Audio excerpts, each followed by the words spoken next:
আমি ইঞ্জিনিয়ার রহমতুল্লাহ আপনাদের সবাইকে স্বাগতম জানাচ্ছি। এখন আমাদের আলোচনায় থাকছে ঢাকা স্টক এক্সচেঞ্জের ব্রড ইন্ডেক্স ডিএসসি এক্স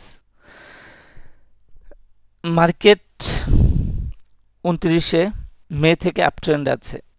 এই ডিউরিং আপট্রেন্ডের সময় আমরা ওভারঅল যে কথাগুলো বলেছি তা হচ্ছে যে আমরা গোড়াতে যখন ফাইভ ওয়েভ স্ট্রাকচার পাই ইনিশিয়ালি, তখন ভবিষ্যৎ ভালো। আমরা বলেছি যে এখান থেকে এই ওয়েভ এ, ওয়েভ বি এবং একটা ভবিষ্যৎ ভালো হইল ওয়েভ সি। ওয়েভ সি কতটুকু হবে? ওয়েভ এ যতটুকু হয়েছিল, অর্থাৎ গোড়া থেকে আমাদের যে ফাইভ ওয়েভ স্ট্রাকচার হইল, এটাই হইল আমাদের ওয়েভ এ। এখন কারেকশন চলমান আছে। কারেকশন ইজ অলওয়েজ 3, এটা 3টা স্ট্রাকচারে হবে। আমরা এর আগে 3টা স্ট্রাকচারের রূপরেখাটা দেখিয়েছিলাম আদর্শ হিসাবে, যে এটা মোটামুটিভাবে 5500 থেকে ডাউনে আসবে, কিন্তু মার্কেট এটা একটা ভ্যারিয়েশন দিয়ে মার্কেট চলে আসলো 5670 অ্যাপ্রক্সিমেটলি উপরে চলে আসলো। এই ক্ষেত্রে আমরা বলেছিলাম যে এনি আপট্রেন্ড যাই হোক না কেন, এই কারেকশন পিরিয়ডে সেটা আনস্টেবল বুলিশ হবে। আনস্টেবল, এবং বাংলায় বলেছিলাম যে এটা একটা মরিচিকা। এই ক্ষেত্রে মনে হবে যে পুরনো যে ওয়েভ এটা গোড়া থেকে শুরু হয়েছিল, সেই ট্রেনটা মনে হয় এখানে ফেরত এসেছে, এমনটা মনে হবে। এইটাই মরিচিকা, কিন্তু আসলে পুরনো ট্রেনটা এখনো ফেরত আসে নাই। এখন আমাদের থ্রি ওয়েভ স্ট্রাকচারের কারেকশন চলমান আছে। এই ক্ষেত্রে আমরা যেটা বলেছিলাম, দুইটা সাপোর্ট দিয়েছিলাম। একটা হলো কি সাপোর্ট হচ্ছে গিয়ে আমাদের 5294-তে ওয়েভ 4-এ, এবং আরেকটা যে এখানে 5 মিনিটস চার্টে একটা ট্রায়াঙ্গেল আছে, এই ট্রায়াঙ্গেলটাই হচ্ছে আমাদের ক্রিটিক্যাল সাপোর্ট। এই ক্রিটিক্যাল সাপোর্ট হচ্ছে 5043। এই ছিল ওভারঅল আমাদের ইন্টারপ্রিটেশন এই 29শে মে থেকে যে আপট্রেন্ড আছে, এই আপট্রেন্ডের। এখন আমরা ওয়েভ বিতে আছি। ওয়েভ বি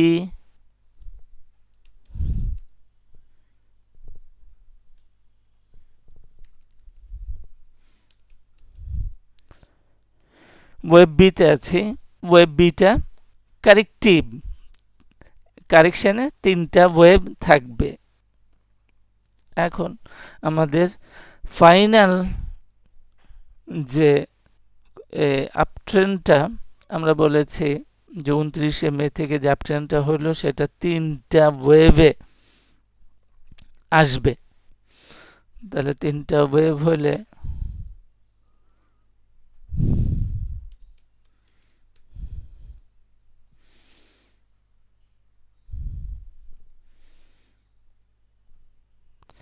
এখানে আমাদের হবে ওয়েভ সি।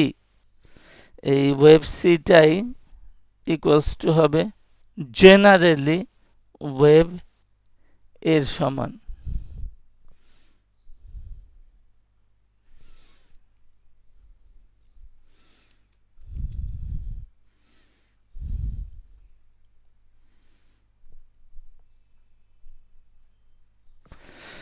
এই হচ্ছে আমাদের ওভারঅল ইন্টারপ্রিটেশন, এবং বর্তমানে মার্কেট কারেকশানে আছে।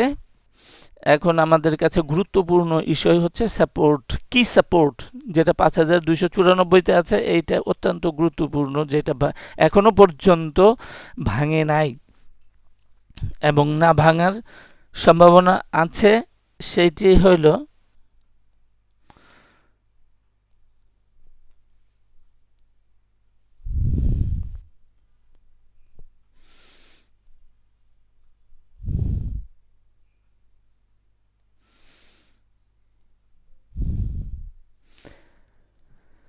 বর্তমানেও আমরা দেখি যে আমাদের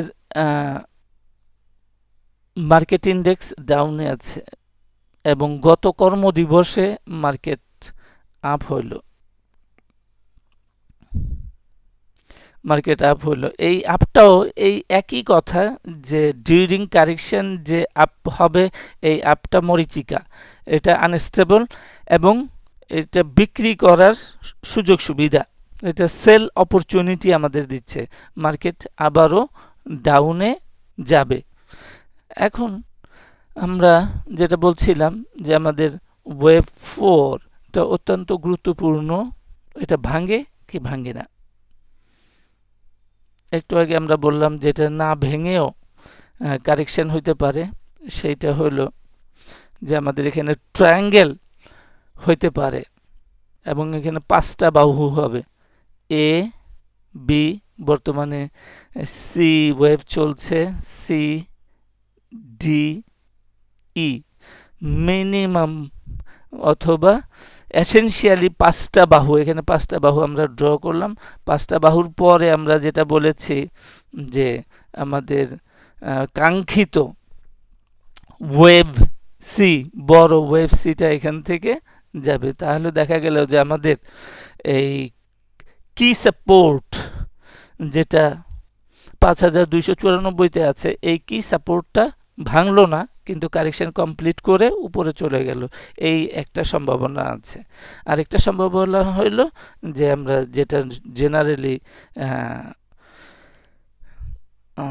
ইয়াতে দেখি, ফ্ল্যাট কারেকশানে দেখি, সেটা ভাঙলে পরে এটা ফ্ল্যাট কারেকশন হয়ে যাবে। তাহলে আমাদের অল্টারনেটিভ আছে দুইটা, একটা হলো ট্রায়াঙ্গেল করে উপরে উঠে চলে যাওয়া, আর একটা হলো যে কি সাপোর্টটা ভেঙে এটা নিচে চলে আসা। তাহলে আমাদের এই সপ্তাহে দেখতে হবে যে কি সাপোর্টটার উপরে আমাদের নজরদারি বাড়াতে হবে। আমরা দেখব যে কি সাপোর্টটা আমাদের ভাঙে কি না। আমরা এখন ওয়েব বিতে আছি। এই ওয়েব বি যতক্ষণ পর্যন্ত চলমান আছে ততক্ষণ পর্যন্ত আমরা কারেক্টিভ মোডে আছি এবং এটা 3টা ওয়েভ কমপ্লিট না করা পর্যন্ত এসেনশিয়াল মিনিমাম 3টা বাহু হতে হবে। এখানে এখন পর্যন্ত আমরা যেটা পেয়েছি 2টা বাহু পেয়েছি, 2টা বাহু কমপ্লিট হয়েছে যখন আমাদের 1400 কোটি টাকা ডেইলি টার্নওভার হইল, এটা ছোট বি। তাহলে এ কমপ্লিটেড, বি কমপ্লিটেড, সি চলমান আছে in case of flat correction. তাহলে আমাদের আগামী সপ্তাহের যে আপট্রেন্ড ঘটলেও সেটা মরিচিকা হবে এবং আমাদের গুরুত্বপূর্ণ ইস্যু হচ্ছে কি সাপোর্ট এট 5294। আজকে এই পর্যন্তই। সাথে থাকার জন্য সবাইকে ধন্যবাদ।